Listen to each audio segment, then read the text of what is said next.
સીમાના ઘરે પાર્ટી ચાલી રહી હતી અને શહેરના ઘણા બધા મહેમાન આવ્યા હતા, જેમાંથી ઘણા બધા ખૂબ સમૃદ્ધ અને પ્રભાવશાળી લોકો પણ આવ્યા હતા. પાર્ટી ખૂબ મોટી અને શાનદાર હતી. બધા જ લોકો સીમાના વખાણ કરી રહ્યા હતા. ત્યારે એક વ્યક્તિ કહેવા લાગ્યો કે વાહ સીમા મેડમ, તમે તો ખૂબ સારું અરેન્જમેન્ટ કર્યું છે. ત્યારે એક લેડીઝ બોલી કે અરે, પાર્ટી સીમા મેડમ આપતા હોય અને એ પાર્ટીમાં દમ ન હોય એવું ક્યારેય ન બની શકે. આ બાજુ સીમા પોતાના વખાણ સાંભળીને ઘમંડમાં ચૂર થઈ રહી હતી અને બધા જ લોકોનું અભિવાદન કરી રહી હતી. ત્યારે જ એની નજર એની સાસુ સાવિત્રીબેન પર ગઈ, જે દૂર ખૂણામાં બેસીને આ બધું જોઈ રહ્યા હતા. પોતાની સાસુને જોઈને સીમા ગુસ્સે થઈ ગઈ અને ગુસ્સો કરીને એ પોતાના સાસુમા પાસે ગઈ અને એનો હાથ ખેંચીને રૂમની અંદર જઈને કહેવા લાગી કે અરે માજી, તમે કેમ મારી પાછળ પડી ગયા છો? તમને કેમ સમજાતું નથી કે આટલા બધા મોટા મોટા લોકો પાર્ટીમાં આવ્યા છે અને તમે બહાર આવીને આ બધા જ લોકો સામે બેસી ગયા છો? મેં તમને કહ્યું હતું કે તમે બહાર નહીં આવતા, છતાં પણ તમે બહાર આવીને બેસી ગયા, અને એ પણ આવી બેકાર સાડી પહેરીને. અરે, તમારી તો કોઈ ઇજ્જત નથી, પરંતુ મારી આ લોકો સામે ખૂબ ઇજ્જત છે, અને મારી ઇજ્જત શા માટે માટીમાં મેળવી રહ્યા છો? એટલે માજી, મારી એક વાત કાન ખોલીને સાંભળી લ્યો કે આ બધી બેશરમી છોડી દ્યો, નહીતર ક્યાંક બીજે જતા રહેજો. તમે તો મારા નાકમાં દમ કરી રાખ્યો છે. દારૂના નશામાં સીમા ગુસ્સો કરીને આવું બધું કહી રહી હતી અને સાવિત્રીબેન ચૂપચાપ વહુની આવી કડવી વાતો સાંભળી રહ્યા હતા અને આંસુ વહાવી રહ્યા હતા. ત્યારે સાવિત્રીબેન વિચારવા લાગ્યા કે સમય આવો રંગ પણ બતાવશે એ મને ખબર નહોતી. અને ઘમંડ કોઈનો નથી રહેતો, ઘમંડ તો વિનાશને લઈને આવે છે. છતાં પણ આ લોકો શા માટે આટલો બધો ઘમંડ કરતા હશે? આવું બધું વિચારતા વિચારતા સાવિત્રીબેન પોતાના જૂના દિવસોની યાદોમાં ખોવાઈ ગયા. એક સમય હતો જ્યારે રાત્રિના 2 વાગ્યા હતા અને સડકો પર સન્નાટો પ્રસરેલો હતો. ઘરોની લાઇટો બંધ હતી અને બધા જ લોકો ઊંઘી રહ્યા હતા. એવા સમયે 65 વર્ષના સાવિત્રીબેન રામપુરના એક નાના એવા ગામમાં ઝૂંપડી જેવા ઘરમાં સ્ટ્રીટ લાઇટની રોશનીમાં બહાર બેસીને કપડાં સીવી રહ્યા હતા. સાવિત્રીબેનની વૃદ્ધ આંખોમાં ઊંઘ હતી. એના હાથ પણ હવે થાકી ગયા હતા, પરંતુ એને આ બધું કરવું પડે એમ હતું. જો કે થોડી વાર બાદ ઊંઘ એના ઉપર હાવી થવા લાગી, એટલે એ ત્યાંથી ઊભા થઈને પોતાની આંખો પર પાણી છાંટવા લાગ્યા. આ જોઈને એની વહુ સીમા, જે સાવિત્રીબેનની પાસે બેસીને વાંચી રહી હતી, એણે એવું કહ્યું કે માજી, તમે થોડી વાર આરામ કરી લ્યો.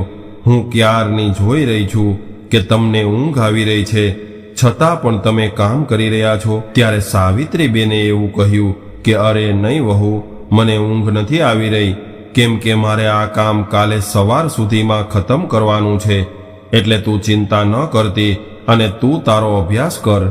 તારી પરીક્ષા નજીક આવી રહી છે, એટલે પરીક્ષાની તૈયારી સારી રીતે કરવી પડશે. ત્યારે સીમાએ કહ્યું કે હા માજી, તૈયારી તો કરી રહી છું. હવે જોઈએ છીએ કે પરીક્ષાનું રિઝલ્ટ કેવું આવે છે, અને આમ પણ મેં તો નક્કી કરી લીધું છે. એટલે તરત જ સાવિત્રીબેન કહેવા લાગ્યા કે તે શું નક્કી કરી લીધું છે? ત્યારે સીમાએ એવું કહ્યું કે એ જ કે કદાચ આ વખતે મારું સિલેક્શન નહીં થાય તો હું આગળ પરીક્ષા નહીં આપું અને તમારા કામમાં મદદ કરાવીશ. વહુની આવી વાત સાંભળીને સાવિત્રીબેને વહુના મોં પર આંગળી રાખી અને કહેવા લાગ્યા કે વહુ, એવું ભૂલથી પણ નહીં બોલતી કે આ વખતે તારું સિલેક્શન નહીં થાય. અરે, શા માટે તું પાસ નહીં થાય? આ વખતે તો તું જરૂર પાસ થઈશ. અરે, તું તો આટલી બધી મહેનત કરે છે, અને મહેનત કરવાવાળાની ક્યારેય હાર નથી હોતી. સાવિત્રીબેન પોતાની વહુ સીમાને સગ્ગી માની જેમ પ્રેમ કરતી હતી. 1 વર્ષ પહેલાની વાત છે, જ્યારે સીમા એના પતિ રવિ અને સાવિત્રીબેન સાથે ટ્રેનમાં બેસીને કોઈ સંબંધીના લગ્નમાં જઈ રહી હતી. ત્યારે સીમા કહેવા લાગી કે કદાચ અગાઉથી રિઝર્વેશન ન મળ્યું હોત તો ખૂબ મુસીબત થઈ જાત. એટલે સાવિત્રીબેને કહ્યું કે વહુ, હવે તો રિઝર્વેશન મળી ગયું છે, એટલે તું ચિંતા શા માટે કરે છે? આ બાજુ ટ્રેન પોતાની ગતિથી ચાલી રહી હતી અને એને જે સ્ટેશને ઉતરવાનું હતું એ સ્ટેશને પહોંચતા પહેલા જ ટ્રેનનું ભયાનક અકસ્માત થયું.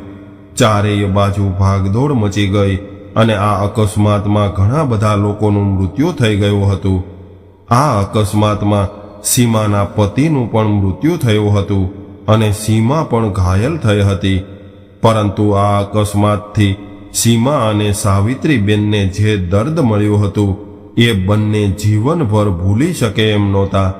ત્યારે સીમા રડતી રડતી કહેવા લાગી કે હે ભગવાન, ઘણા બધા લોકો મરી ગયા છે, તો પછી મને શા માટે જીવતી રાખી?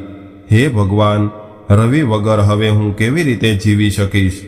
ત્યારે સાવિત્રીબેને કહ્યું કે વહુ, તું હિંમત રાખ. કુદરત આગળ આપણે લાચાર છીએ. પોતાના એકના એક દીકરાનું આવી રીતે મૃત્યુ થવાથી સાવિત્રીબેન પણ ભાંગી પડ્યા હતા અને હવે તો સીમાને પણ જીવવાની કોઈ ઈચ્છા નહોતી. પરંતુ બંને શું કરી શકે? કેમ કે જીવન હજુ બાકી હતું, એ તો જીવવું જ પડે. ત્યારે સાવિત્રીબેન કહેવા લાગ્યા કે વહુ, તને ખબર છે કે જીવનનું સત્ય શું છે? જીવન ક્યારેય રોકાતું નથી અને જ્યાં સુધી આપણે સંસારમાં રહીશું ત્યાં સુધી જીવવું જ પડશે. ત્યારે સીમાએ કહ્યું કે માજી, આપણે કેવી રીતે જીવશું? આપણો સહારો તો જતો રહ્યો છે અને હવે આપણે જીવીને શું કરશું? ત્યારે સાવિત્રીબેને કહ્યું કે વહુ, રવિ આપણને આવી રીતે છોડીને જતો રહ્યો છે એ તો ખૂબ પીડાદાયક છે, છતાં પણ આપણે જીવવું જ પડશે.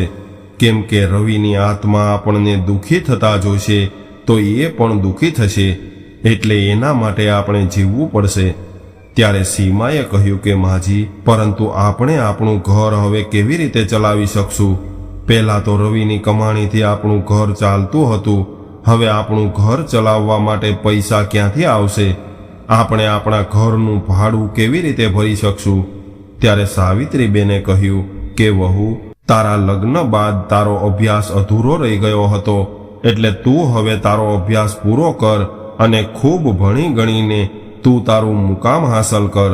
અને જ્યાં સુધી ઘર ચલાવવાની વાત છે તો એ હું સંભાળી લઈશ. કેમ કે રવિ જ્યારે 6 વર્ષનો હતો ત્યારે જ એના પિતા ગુજરી ગયા હતા, પરંતુ મેં ત્યારે પણ હિંમત નહોતી હારી અને ખૂબ મહેનત કરીને રવિને મોટો કર્યો હતો. ત્યારે પણ મેં સિલાઈનું કામ શરૂ કર્યું અને સિલાઈ કામ કરીને જ રવિને ભણાવ્યો હતો. તો પછી આજે ફરી વાર હું સિલાઈ કામ કરીને મારી વહુને ભણાવીશ. ત્યારે સીમાએ કહ્યું કે માજી, શું એ સારું લાગશે કે તમે આ ઉંમરે મારા માટે કામ કરશો? નહીં માજી, મારે નથી ભણવું. હવે સિલાઈનું કામ હું કરીશ અને ઘર પણ હું સંભાળીશ. ત્યારે સાવિત્રીબેને કહ્યું કે નહીં વહુ, હજુ સુધી હું એટલી વૃદ્ધ નથી થઈ કે હું કોઈ કામ ન કરી શકું. હજુ પણ મારી અંદર એટલી હિંમત છે કે હું બધું જ સંભાળી શકું છું. હું તારું અને મારું બંનેનું ધ્યાન રાખી શકું છું. તું બસ મન લગાવીને તારો અભ્યાસ પૂરો કર અને નોકરીની તૈયારી કર. ત્યારબાદ સાવિત્રીબેન સિલાઈનું કામ કરવા લાગ્યા અને સીમાએ પોતાનો અધૂરો રહેલો અભ્યાસ પૂર્ણ કરવાનું શરૂ કર્યું. હવે સીમાની કોલેજની ફી, એના ચોપડા અને ઘરનો ખર્ચો ચલાવવાનું આ બધું જ સાવિત્રીબેનના ખભા પર આવ્યું હતું. એટલા માટે એ ખૂબ મહેનત કરતા હતા. ધીરે ધીરે સાવિત્રીબેનની મહેનત અને સીમાની લગ્નના કારણે સીમાએ MAની પરીક્ષા પાસ કરી લીધી. ત્યારે સીમા કહેવા લાગી કે માજી, આ બધું તમારા આશીર્વાદના કારણે થયું છે, નહીતર હું તો હિંમત હારી ગઈ હતી. એટલે સાવિત્રીબેને કહ્યું કે અરે બેટા, મારા આશીર્વાદ તો હંમેશા તારી સાથે છે, પરંતુ મારા આશીર્વાદ કરતાં પણ વધારે તારો કઠિન પરિશ્રમ રંગ લાવ્યો છે. એટલે સીમાએ કહ્યું કે કઠિન પરિશ્રમ તો તમે મારા માટે કર્યો છે. હવે અભ્યાસ પૂરો કર્યા બાદ સીમા નોકરી માટે પરીક્ષા આપવા લાગી, પરંતુ દરેક વખતે 1 અથવા 2 નંબરથી એનું સિલેક્શન થતાં અટકી જતું. હવે સીમા થોડી પરેશાન અને હતાશ થઈ ગઈ હતી, એટલે એ હવે વધારે પરીક્ષા દેવા માટે તૈયાર નહોતી. કેમ કે પરીક્ષાના ફોર્મ પણ ખૂબ મોંઘા આવતા હતા ત્યારે સાવિત્રીબેને કહ્યું કે વહુ, હું હજુ બેઠી છું તો પછી તું ચિંતા શા માટે કરે છે? તારે તો હિંમત રાખીને મંજિલ સુધી પહોંચવાનું છે, કેમ કે હિંમત હારી જવાથી આપણે ક્યારેય આપણી મંજિલ સુધી નથી પહોંચતા. આખરે સાવિત્રીબેનનો વિશ્વાસ અને સીમાની મહેનતનું ફળ થોડા સમય બાદ મળી ગયું અને સીમાનું સિલેક્શન સરકારી ઓફિસરના પદ પર થઈ ગયું. જ્યારે સીમાનું સિલેક્શન થયું ત્યારે સાવિત્રીબેન સીમાને પકડીને એટલા બધા રડ્યા કે સીમાને એવું કહેવું પડ્યું કે માજી, હવે તો આપણા દુઃખના દિવસો ખતમ થઈ ગયા છે. તમારી તપસ્યાનું ફળ તમને મળી ગયું છે, તો પછી તમારી આંખોમાં આટલા બધા આંસુ કેમ આવે છે? ત્યારે સાવિત્રીબેને કહ્યું કે બેટી, આ આંસુ તો ઘણા સમયથી મારી આંખોમાં જમા થયા હતા, એટલે આજે ખુશીના કારણે મારી આંખોમાંથી આંસુ નીકળી રહ્યા છે. આજે હું ખૂબ ખુશ થઈ છું. એ સમયે તો એવું લાગી રહ્યું હતું કે સાવિત્રીબેન અને સીમાની જિંદગીમાં બધું જ સારું થઈ ગયું છે, પરંતુ હવે એનું જીવન એક બીજો અધ્યાય લઈને સાવિત્રીબેન સામે આવવાનું હતું. કેમ કે જે વહુ માટે સાવિત્રીબેને રાત દિવસની પરવા કર્યા વગર ખૂબ મહેનત કરી હતી, એ જ વહુ હવે બદલી ગઈ હતી. હવે એની અંદર ખૂબ ઘમંડ આવી ગયું હતું. સરકારી ઓફિસરની નોકરી આગળ હવે એ કોઈને કંઈ સમજતી નહોતી. હવે તો એની ઓફિસમાં પણ લોકો સાથે જેમ ફાવે એમ વર્તન કરવા લાગી અને કામ કરાવવાના બદલામાં રિશ્વત માંગવા લાગતી અને રિશ્વત ન આપે એવા લોકો પર પોતાનો રોફ જમાવતી. એક દિવસની વાત છે, જ્યારે સીમા ઓફિસમાં બેઠી હતી અને એ કોઈ સ્ત્રીને ગુસ્સો કરીને ખીજાઈ રહી હતી અને એવું કહી રહી હતી કે અરે, તું તો મારું મગજ ખરાબ કરી રહી છો, એટલે તું અહીંથી બહાર નીકળી જા. કોણ જાણે ક્યાંથી દોડ્યા આવો છો? ત્યારે એ સ્ત્રીએ કહ્યું કે મેડમ, તમે મારા પર ગુસ્સો શા માટે કરો છો? હું તો મારા હકના પૈસા માગી રહી છું, અને એ પણ હું માગવા ન આવત, પરંતુ હું શું કરું? કદાચ એ પૈસા નહીં મળે તો અમારો પરિવાર વિખેરાઈ જશે. મારો એકનો એક દીકરો રેલ દુર્ઘટનામાં મૃત્યુ પામ્યો છે અને મારા પરિવારમાં મારો દીકરો એક જ કમાવાવાળો હતો, એટલે મેં એવું વિચાર્યું હતું કે સરકાર તરફથી જે પૈસા મળશે એમાંથી એક સિલાઈ મશીન ખરીદી લઈશ અને હું મારા પરિવારનું પાલન પોષણ કરીશ. પરંતુ સરકાર તરફથી મળવાવાળી સહાય માટે પણ તમે મારી પાસેથી પૈસા માગી રહ્યા છો? અરે મેડમ, હું તમને પૈસા ક્યાંથી આપીશ? મારી પાસે તો કંઈ નથી. આટલું કહીને એ સ્ત્રી જોર જોરથી રડવા લાગી અને એની ગર્ભવતી વહુ જે એની સાથે હતી એ પોતાની સાસુને શાંત કરવા લાગી. પોતાની સામે આ દ્રશ્ય જોઈને સીમાને પોતાની જિંદગીના પાછલા દિવસો યાદ આવી ગયા. ત્યારે સાવિત્રીબેનનો ચહેરો એની આંખો સામે ઘૂમવા લાગ્યો અને એને એની તપસ્યા યાદ આવવા લાગી. એટલે ના ચાહતા હોવા છતાં પણ એની આંખોમાં આંસુ આવી ગયા અને સીમા વિચારવા લાગી કે આજે હું જે કંઈ પણ છું એ મારા સાસુમાના કારણે છું, અને જ્યારે મને આ બધું મળી ગયું છે ત્યારે મેં ઘમંડ કરીને ખુદને ક્યાં ફસાવી દીધી છે. મેં તો મારા સાસુમાને નીચા બતાવ્યા અને જરૂરિયાતમંદોને પણ નીચા બતાવવા લાગી. અરે, હું આ બધું શું કરવા લાગી છું? મારાથી તો ખૂબ મોટી ભૂલ થઈ ગઈ છે અને હવે મારે મારી ભૂલ સુધારવી જોઈએ. ત્યારે સીમાએ પેલી સ્ત્રીની સહાયની ફાઇલ તરત જ પાસ કરી દીધી અને ઓફિસેથી પોતાના ઘરે જવા માટે નીકળી ગઈ. ઘરે પહોંચીને એ સીધી જ પોતાના સાસુમાના રૂમમાં ગઈ.